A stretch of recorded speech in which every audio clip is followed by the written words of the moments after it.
내가 뭐 벌써 죽을 나이냐. 이런 말 자주 들으시죠. 오늘 나이듦에 대해 이야기해 보려 합니다.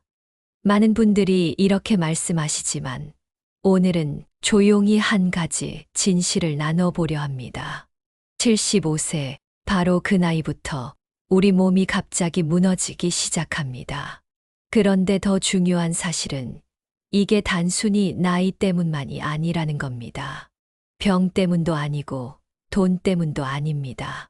사실은 매일 반복되는 아주 작은 습관들이 여러분의 수명을 깎고 있습니다. 오늘 이 영상이 여러분 인생의 전환점이 될 수도 있습니다. 지금부터 제가 나눌 이야기가 여러분의 미래 10년, 아니 20년을 바꿀 수 있기 때문입니다. 여기 94세 이명훈 할아버지는 20년 전 파킨슨병 진단을 받았지만 지금도 혼자 생활하시며 매일 텃밭을 가꾸고 계십니다. 어떻게 가능했을까요? 그 비밀을 함께 알아보겠습니다. 충격적인 현실.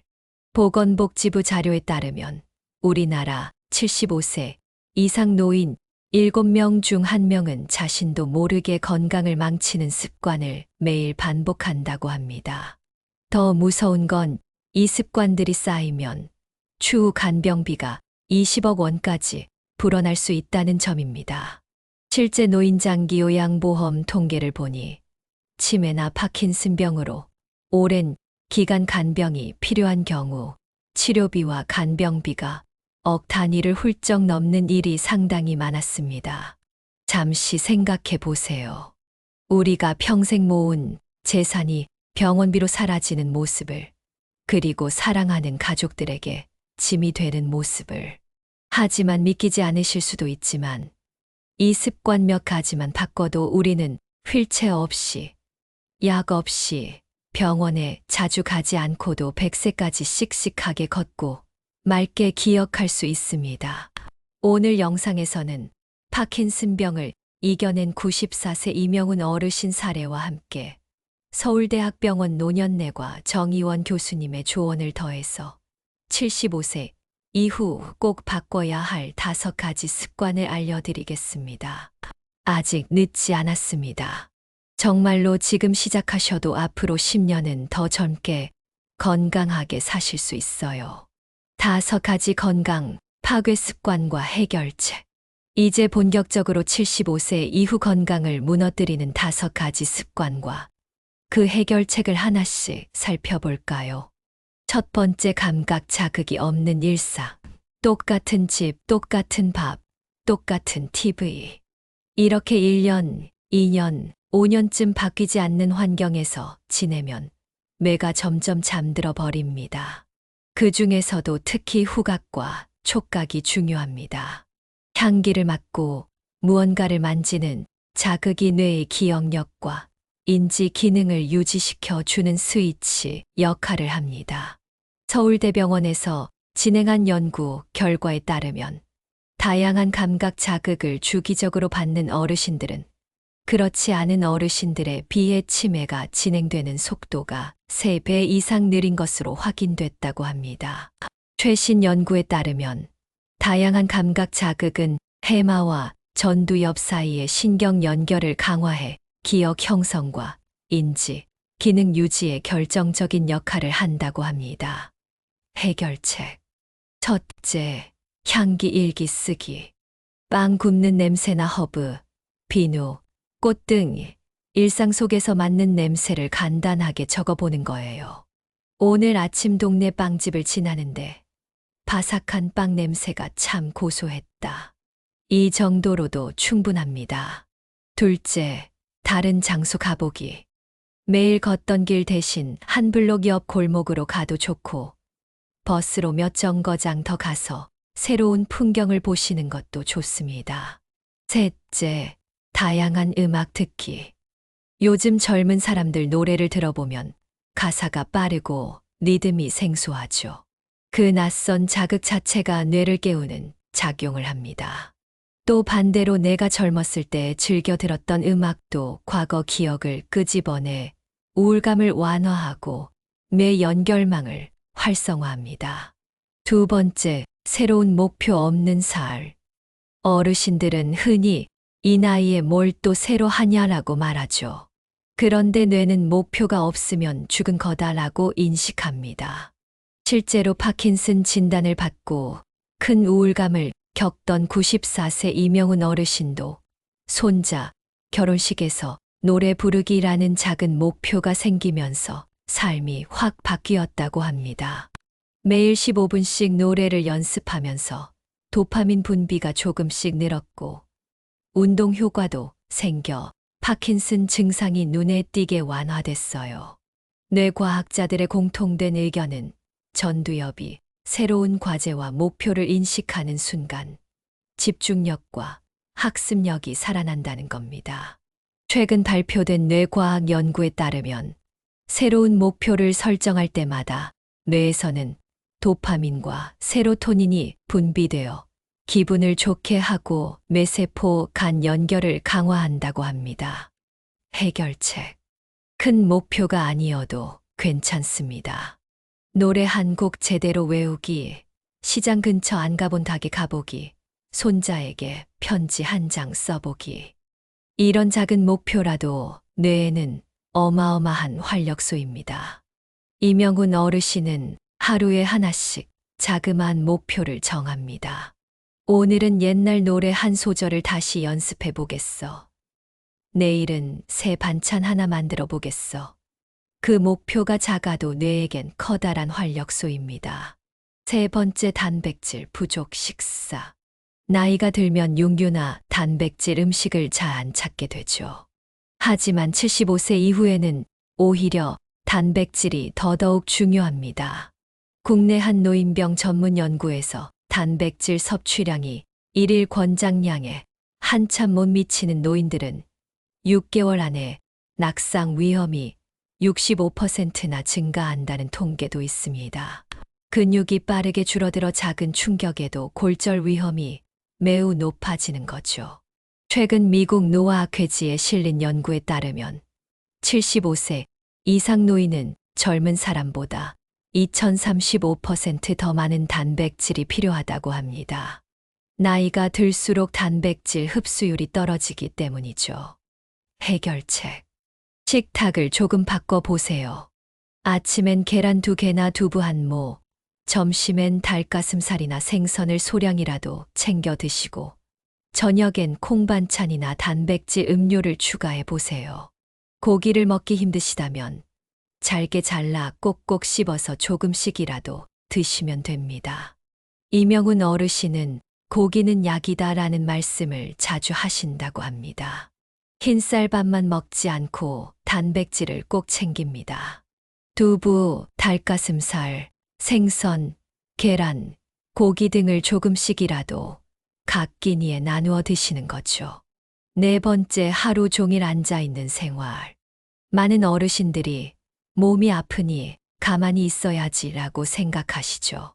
하지만 지나친 휴식은 오히려 독이 됩니다. 세계보건기구 자료에 따르면 하루 10시간 이상 앉아있는 노년층은 그렇지 않은 노년층보다 근육 손실이 약 22% 더 높고 심혈관 질환 발생률도 흡연자와 비슷하게 높아진다고 합니다. 우리 몸은 쓰지 않는 근육부터 빠르게 소멸시킵니다. 특히 허벅지와 엉덩이 근육이 약해지면 낙상 위험이 높아지고 한 번 다치면 쉽게 회복되지 않아서 장기 요양이 필요한 경우도 적지 않죠. 하버드 의대 연구에 따르면 75세 이상 노인이 하루에 단 15분만 규칙적으로 움직여도 사망 위험이 22% 감소한다고 합니다. 이는 어떤 약보다도 강력한 효과입니다. 해결책. 3초 근육 운동을 강력 추천드립니다. 천천히 앉기, 천천히 일어서기, 발 뒤꿈치 들었다 내리기. 이 세 동작을 식사 전, 화장실 가기 전, 휴식 시간 등 하루에 3분씩만 해보세요. 부담스럽지 않은 정도의 운동이 근력 유지에 아주 좋습니다. 이명훈 어르신도 아침 잠에서 깨면 먼저 3초 근육 운동을 하십니다. 천천히 의자에 앉으며 하나 둘 셋 세고 다시 천천히 일어날 때 하나 둘 셋 세는 식이죠. 발 뒤꿈치를 들었다 내릴 때도 3초를 셉니다. 5번째, 또래하고만 어울리는 관계. 노인들끼리만 만나면 대화 주제가 항상 비슷해진다고들 하죠. 사실 그런 환경에 오래 있으면 새로운 자극을 받지 못하고 점점 굳어갑니다. 반면에 다양한 세대와 교류하는 분들은 아이디어나 취향이 달라 계속해서 도전받게 됩니다. 일부 연구에서는 세대 간 교류가 활발한 어르신들은 그렇지 않은 분들보다 치매 발병률이 42% 낮고 우울증 발생률도 64% 낮았다고 합니다. 실제로 서울 시내 초등학교 교통지도 봉사를 하는 어르신들의 경우 뇌 기능이 과거보다 또렷해졌다라는 보고도 있었습니다. 해결책. 우리 이명훈 어르신도 동네 초등학교에서 등하교, 교통봉사를 꾸준히 하셨다고 해요. 그 시간에 아이들과 대화하고 날마다 새로운 에너지를 받는 게 인지, 기능 향상에 큰 보탬이 되었다고 합니다. 봉사 활동이 어렵다면 손주에게 전통놀이 가르쳐 주기나 스마트폰 배우기 수업, 디지털 손주 프로그램 등에 참여해 보세요. 젊은 세대와 어울리면 말투부터 생각까지 계속 변화해야 하니까 늙을 틈이 없습니다. 이명훈 할아버지의 일상 루틴. 그럼 어떻게 이 5가지 습관을 실제 일상에 적용할 수 있을까요? 파킨슨병 진단을 받고도 20년 동안 건강을 되찾은 이명훈 할아버지의 하루 루틴을 더 자세히 살펴보겠습니다. 아침 일과 3초 근육 운동으로 하루 시작. 향기 일기 쓰기. 하루 한 가지 작은 목표 설정. 단백질 포함. 아침 식사. 오전 활동. 동네 초등학교. 교통봉사 활동. 가벼운 산책과 스트레칭. 오후 일과. 옛 추억이나 음악 회상하기. 손주나 젊은 세대와 소통. 간단한 취미 활동. 저녁 루틴. 단백질 포함 저녁 식사. 감사한 일 3가지 떠올리기. 규칙적인 취침 시간 지키기.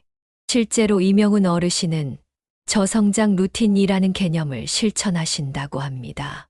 이는 노년내과 정의원 교수가 말한 개념으로 무리하게 극단적인 운동이나 식이요법을 따르기보다는 일상 속에서 꾸준히 유지할 수 있는 작은 습관들의 집합입니다. 샵샵 노년기 정서 건강의 중요성. 육체적 건강 못지않게 중요한 것이 바로 정서적, 심리적 건강입니다. 미국 노화연구소의 최신 연구에 따르면 정서적 건강이 육체적 건강만큼이나 수명과 삶의 질에 큰 영향을 미친다고 합니다. 심리학자들은 노년기의 행복감을 유지하는 핵심 요소로 3가지를 꼽습니다. 바로 감사, 용서, 삶의 의미입니다. 이명훈 할아버지도 매일 아침 감사일기를 쓰는 습관이 있다고 합니다. 비가 오는 소리, 창밖새 소리, 따뜻한 이불, 아침 햇살. 이런 작은 것들에 감사하는 마음이 하루를 긍정적으로 시작하게 해준다고 하셨죠. 또한 하버드대학교에서 79년간 진행된 세계 최장기 행복 연구에서는 놀라운 결과가 나왔습니다. 장수와 행복의 가장 큰 결정 요인은 부나 명예가 아니라 좋은 인간관계였다고 합니다. 특히 75세 이후에는 매주 한 번 이상 깊은 대화를 나눌 수 있는 친구가 있는 노인들이 그렇지 않은 노인들보다 심장병, 치매 발병률이 현저히 낮았다고 해요. 뇌 건강에 좋은 식품 5가지. 노년의 뇌 건강을 지키는데 특별히 좋은 식품 5가지를 소개해 드립니다. 1. 블루베리. 강력한 항산화제가 풍부해 뇌 세포를 노화와 염증으로부터 보호합니다. 2. 연어와 같은 기름진 생선. 오메가3 지방산이 풍부해 뇌 건강에 필수적입니다. 주 2회 이상 생선을 섭취하는 노인들은 알츠하이머병 발병 위험이 60%나 낮다는 연구 결과가 있어요. 3. 견과류. 특히 호두는 뇌 모양을 닮았는데 실제로도 뇌 건강에 탁월합니다. 비타민 E와 오메가3 지방산이 풍부해 인지 기능을 보호합니다. 4점 강황 커큐민 황금빛 향신료인 강황에는 커큐민이라는 성분이 들어있는데 이것이 뇌의 염증을 줄이고 알츠하이머병의 원인인 아밀로이드 플라크 형성을 억제한다고 합니다. 5. 녹차. 녹차에 포함된 카테킨이 뇌를 보호하고 기억력을 향상시킵니다. 하루 2잔의 녹차를 마시는 것만으로도 인지, 기능 저하 위험을 29% 낮출 수 있다고 합니다. 희망의 메시지. 여러분, 지금이 정말 큰 전환점입니다. 우리나라 통계청 발표를 보면 75세 전후가 노인장기 요양보험 신청이 급격히 늘어나는 시기라고 합니다. 이때 조금만 다르게 몸과 뇌를 관리하시면 요양시설 대신 내 집에서 편안히 지낼 확률이 훨씬 높아진다는 거죠. 아무것도 못하겠어라며 너무 좌절하지 마세요. 처음부터 큰 걸 바꾸라는 게 아닙니다. 작은 것부터 하나씩 시도해 보세요. 그 작은 변화가 남은 10년, 20년을 완전히 바꿔 놓을 수 있습니다. 오늘 영상이 조금이라도 도움이 됐다면 주변 분들께 공유 부탁드립니다. 특히 70대 중반에 들어서며 기운이 떨어지고 있다고 느끼는 지인들이 있다면 함께 보시고 서로 격려해 보시면 좋겠어요. 건강관리라는 게 혼자서는 귀찮고 포기하기 쉬운데 누군가 함께하면 동기부여가 훨씬 잘 됩니다. 제가 다시 한번 강조하고 싶은 건 75세는 끝이 아니라 새로운 시작점이라는 사실입니다. 지금부터 바꾸면 앞으로 15년, 20년을 얼마든지 더 건강하고 독립적으로 살아갈 수 있습니다. 94세 이명훈 어르신처럼 말이죠. 나이가 숫자에 불과하다는 걸 함께 증명해 봅시다. 여러분 모두 건강하고 행복한 100세 시대를 누릴 수 있기를 진심으로 응원합니다. 감사합니다. 구독과 좋아요는 사랑입니다.